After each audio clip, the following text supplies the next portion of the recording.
Welcome to another edition of the USD 239 School Update. I'm Superintendent Chris Vignery, and today I have with us, first I have our kindergarten teachers, and in the second half of the show I will have our first grade teachers.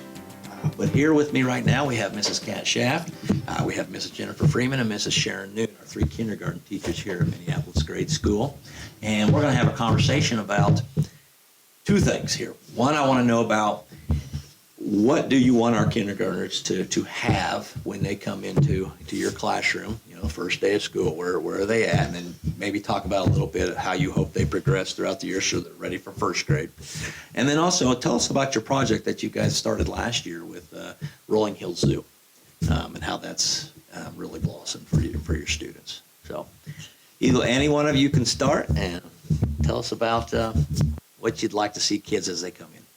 Well, I think to start with, we want the non-academic things. We want those kids to have their self-help skills, like know how to use a Kleenex, know how to zip your zippers. I mean, if you can, learn how to tie your shoes. Some of those non-academic skills that really make our job much easier. Mm-hmm. Yes, using the restroom on your own, being able to ask for help if you need it without just sitting in a corner is very helpful for us when they come in. Mm-hmm.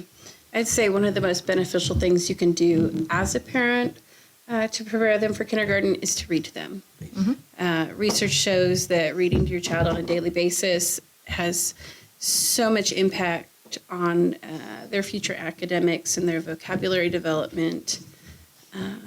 That alone is a tremendous help to the children. Absolutely, even before they can even talk, right? Mm-hmm. It's just, right. Yeah, absolutely. So, And there's things to ask them as you're reading. Ask them what they know about the characters, if they know how to hold a book.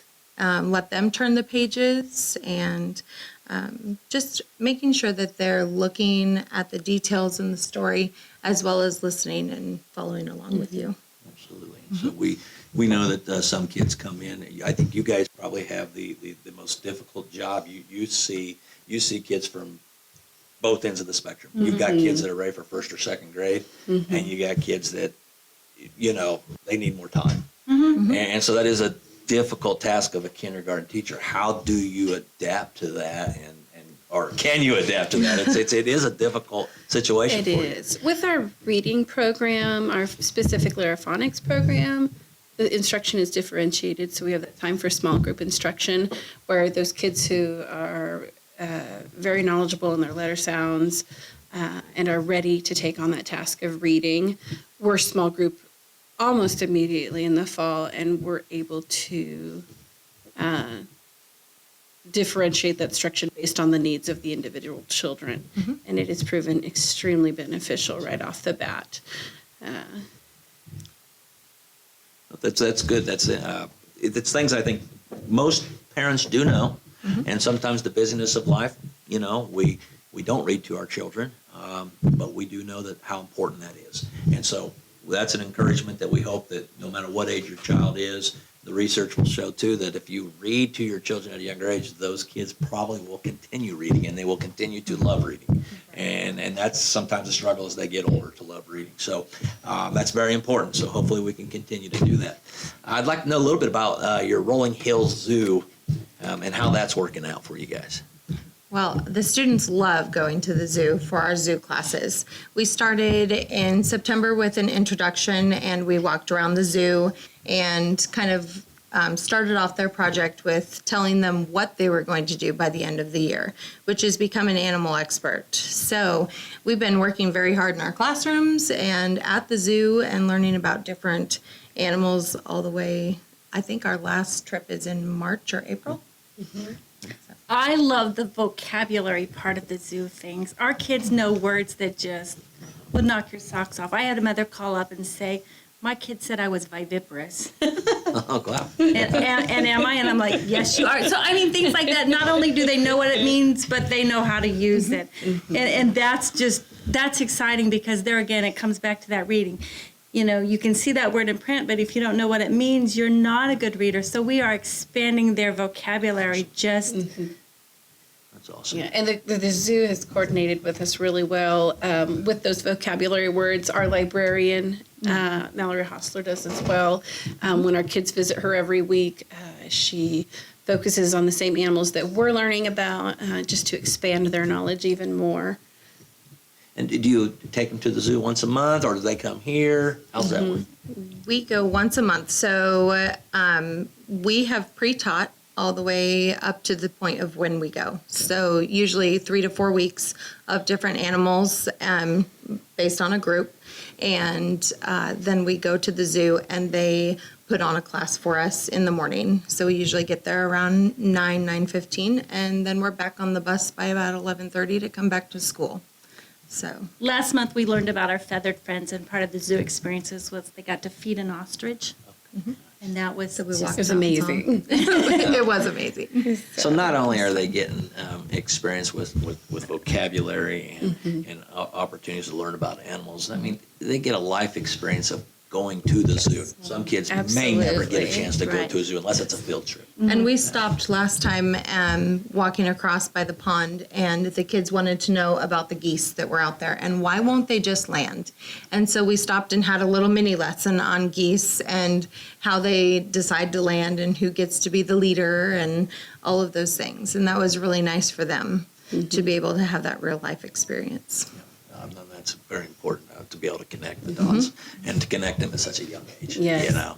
And at the end of the year, we tie in that active service as well. At our end of year kindergarten program, the kids will have postcards to sell, and we use that money to adopt animals at the zoo. And last year, we were able to adopt 3 animals. I think we did 4, maybe the African painted 4, dogs, the lions. The snow leopard. I think we had the snow leopard and maybe the tiger. Several carnivores. Yeah, they were all So, Well, that is awesome. That is wonderful. We appreciate that. I know the parents have to. I mean, this is extra time that you guys have to put in to prepare for this. It definitely is beyond what we're used to as a traditional. Yes. You're going to come in and you're going to jump, skip, hop, learn to read, learn your letters, learn it. And so this is an awesome opportunity for our kids, and so we appreciate it. And I appreciate you guys giving me your plan period right now. Part of it, absolutely. So, just thank you. And we all. thank the board for letting us do this project-based learning, Absolutely. because we know it's Absolutely. not the cheapest thing you undertake probably, but it's been very beneficial. Very. Great. Well, thank you. And we'll be back with the second half of our show with our first grade teachers. Thank you. Eagle Marketing Solutions can help you advertise in your local communities or reach thousands in the region with TV and online marketing. Eagle Communications, our community connected. Welcome back to the second half of our USD 239 School Update Show. I am currently gathered with our first grade teachers, Mrs. Ruthie Sanders, Mrs. Shiloh Nichols, and Mrs. Carrie Pratt. Welcome to the show today. thank you. Good. What I want to ask is, we want to talk about your program that you guys started last year called Acorns to Oaks. And I'd like to be able to share with us, so our audience, they have an idea of what we do and maybe the help that you guys need with this program and what happens. So anyone want to start off? Last year, we started and we implemented our Acorns to Oaks, which was a part of our project-based learning curriculum. And we're getting community members involved in becoming active with our first grade students. We've gone to the Golden Wheel, and we also, in January this month, we're starting to have residents come into the school on Tuesdays and Thursdays. They'll read with the children. We do activities. At the Golden Wheel, we've played games, read books, and we'll just continue that to help build their reading fluency and get them comfortable with older generation. Doesn't have to be older, just older than them. So, I mean, we may even have some high school students too. So, yes. Join us. Yeah, just making sure to emphasize that it's for any adult in the community that enjoys working with children. I know some people said, well, I don't know about being called an oak. And I said, well, there's no age requirement on it, just that you enjoy working with children, and we've had several join us down at the Golden Wheel earlier in the year, like we said, and grandparents of children, great-grandparents of children, neighbors, church members that want to get involved, and we are looking for more male Yes. oaks, shall we say. So if there's any philanthropic male groups in the community, Absolutely. or just grandpas or neighbors or uncles or anybody that would like to join, they So look forward to it. if you'd like to join, who should they contact to see about the times? They can call the school office. Miss Tamala has all of that information, and they will start this month after the new year, like Ruthie and Shiloh said, coming to the school Tuesdays and Thursdays. That school is in session from 2:15 to 2:45. 2:15 to 2:45.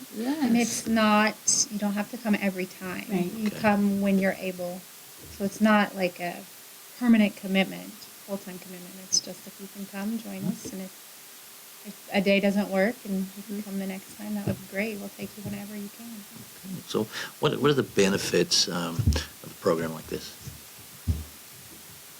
Our goal when we first went to Texas 2 summers ago, we wanted something that was ongoing, that there wasn't an exact stop date. We wanted it to continue from year to year, and really working on that intergenerational aspect of it. Our youngest go to the preschool that formerly had that association with the nursing home, Okay, yeah. and we really enjoyed that aspect of it, just to get them involved with people in their community, and also people in the community who may not necessarily be as in touch with what's going on in the school. Maybe their children are out of school, or they don't have grandchildren that attend here, and just kind of bring them in and show them, what we do here at school, and that relationship building. And our kids, the first time we went on the bus, they were just bouncing up and down. They were so excited, and you could just feel. And then when we get to The the energy. Golden Wheel, the ladies are at the door, and holding they're the doors. just as excited as our students are. And I know when we ended last year, they were excited, well, can we join you next year? So there's an enthusiasm with our Oaks as well. So that's exciting to see. So we know there's an academic advantage, with reading and having Yes. that opportunity, but for the students and for the adults, what a huge opportunity to just interact with one another, and especially with some of our kiddos that might not get that opportunity, whether it be at home or with a grandparent that may live 3 states away, or so that is a great opportunity, and we truly appreciate you guys stepping out doing this. This is, I know the community really enjoys it, so. This is something I know that you guys will continue to do this, and so once again, if you have any interest in being a part of this, please contact the school. They'd love to have you here and get that opportunity to come on in and visit, and it'll be a good time. And so, do you have anything else that you'd like to share about the program, or anything else in first grade? Everything that we do with the Oaks, we plan. There is Yes. nothing that a community member needs to come in and do. We have everything ready. If it's an art project, we have that ready. We have the books. We have, if it's a craft or we're having snacks, we take care of all the work. They are just that person to build that relationship with. So Great. Sounds exciting. it's Now, exciting. I'm going to have to make sure I show up. That's I right. think it'll be good. I think it's great for our students, great for the community, and I just thank you for joining us again this month. And until next month, we'll see you again. Thank you.